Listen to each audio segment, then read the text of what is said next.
Alright, so this is Forest After Dark with another entry where I give you writing tips and advice. If you are working on a novel or thinking about writing a novel, this is the place to come to. I've noticed that a lot of people really like it when I do videos talking about either books that I'm reading or books that I'm really into or have been an influence on me growing up. So I actually thought it'd be fun if I can break out the box of some of the most important books to me when I was like early teen, preteen years. This might be really nostalgic for some people, so I thought it would be fun to share this tonight. But one of my favorite book series growing up was Series of Unfortunate Events.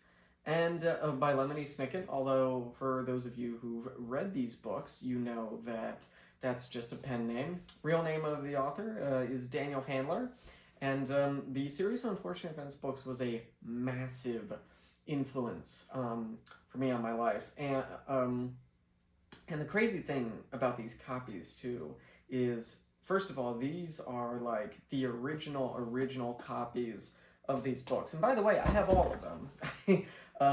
I have like all of them here, all 13 of the books. I have the first 3 books of the All the Wrong Questions series.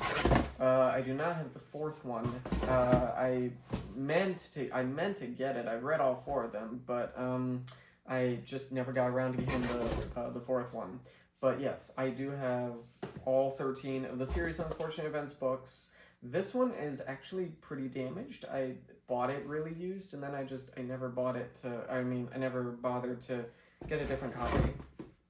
But for those of you who have never read these books before, even if you are like 35, these books were written for kids, but even if you're like 35 years old, I still recommend that that you read these books. These books are fantastic.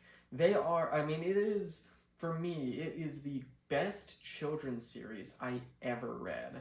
Lemony Snicket's sense of humor was like really influential on my life.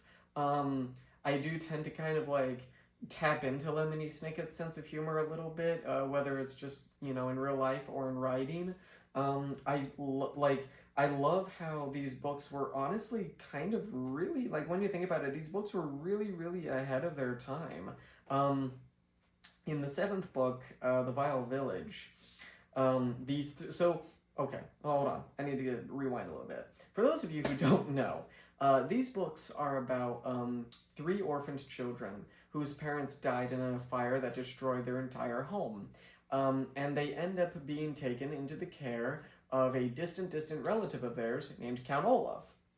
Count Olaf is this nasty, terrible, and as maybe Lemony Snicket would say, unpleasant person who wants to take the children's fortune that their parents left behind and they are meant to inherit once the oldest sibling, Violet, comes of age legally.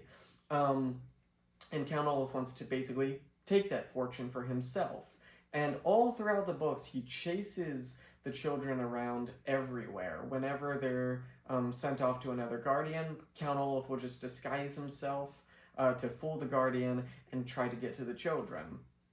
It eventually kind of grows into something much more complex involving secret organizations, underground tunnels, and sugar bowls.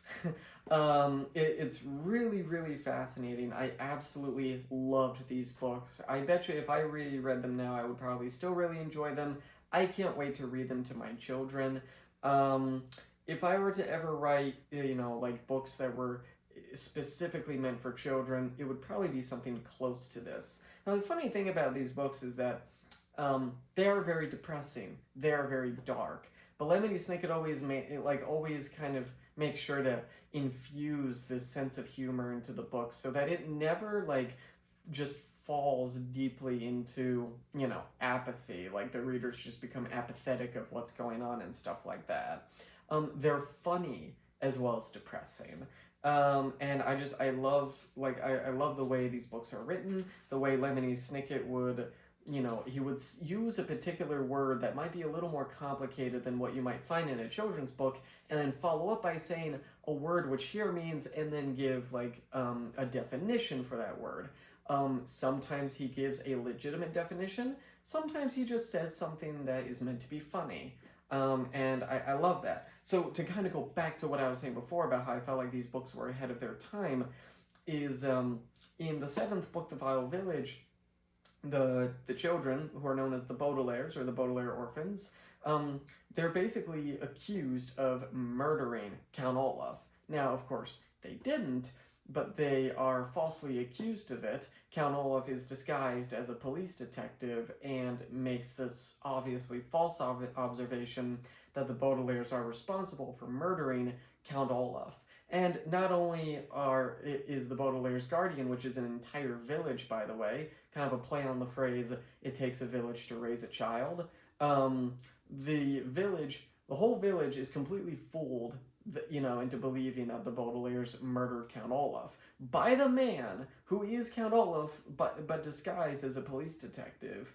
And, and that's something that, like, sticks with the Baudelaires and chases after them for like most of the rest of the books, because now everyone believes that that these children like murdered Count Olaf. And the funny thing is, like, one guy would say, well, of course you murdered Count Olaf, it says so in the newspaper. Like honestly, the author was pretty ahead of the times, had a pretty good understanding of how easily people are fooled, by the news and believe something is true just because this source says so.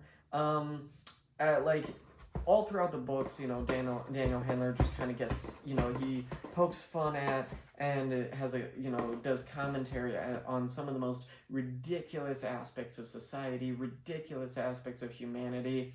And I'll be honest, like, as I grew older and I would think back to, the types of topics and the types of subject matter that these books would cover, it's actually pretty insane, like how on point Daniel Handler / Lemony Snicket was. So yes, I do have the entire series Unfortunate Events collection. The first copies of every book, like the original copies of these books. I did not collect any of the updated editions. They released these. They released a couple paperback editions of these books with new covers, new illustrations, and stuff like that. I never managed to get around to owning any of them. I also own the Beatrice letters, which are somewhere.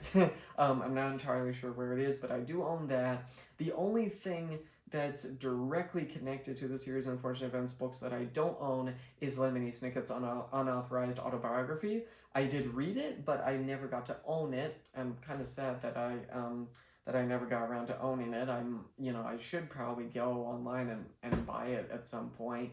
Don't know how easy it would be to find on Amazon.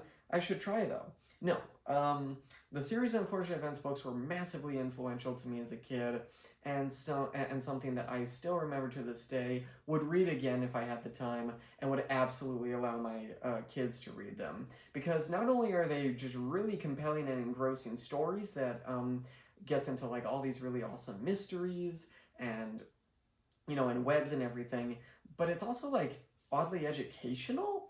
I feel like these books kind of helped educate me to be a better writer, because Lemony Snicket would never shy away from using complex words and then explaining to you what those words mean. So I would and the vocabulary that he would use in those books actually influenced my own vocabulary growing up and allowed me to learn how to use complex words at a younger age. So yeah, love these books. I do also own the movie with Jim Carrey. I think that movie is actually much, much better than people remember. Is it really faithful to the source material? Not necessarily. It takes a really weird direction where it takes the first 3 books in the series and crams them into one 90-minute long movie.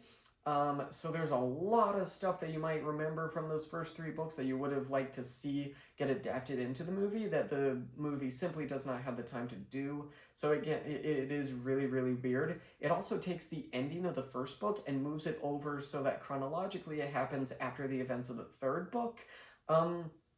It kind of works with because of the way they the direction that they take the narrative. So it kind of works. It does happen somewhat naturally. But you know, if you're someone who read the books, it's really, really weird. If you didn't read the books, you might not even notice.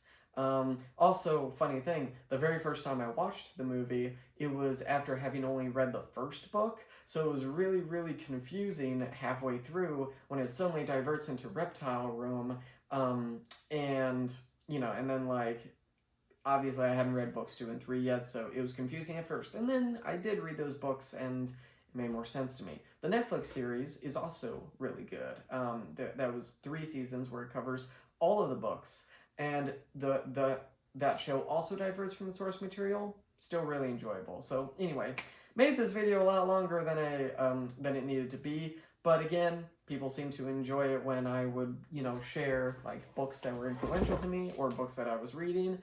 If you haven't read Series of Unfortunate Events yet, strongly recommend it.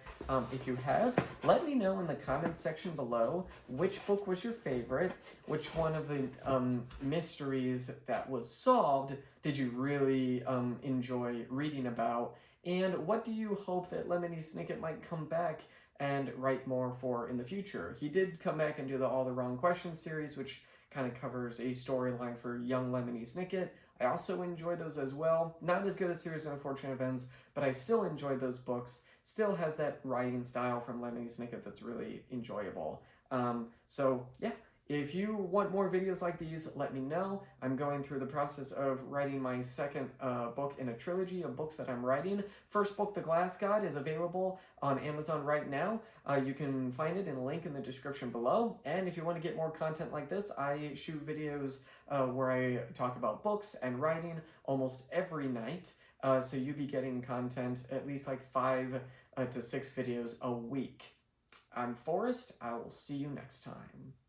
I'm gonna walk to the camera now.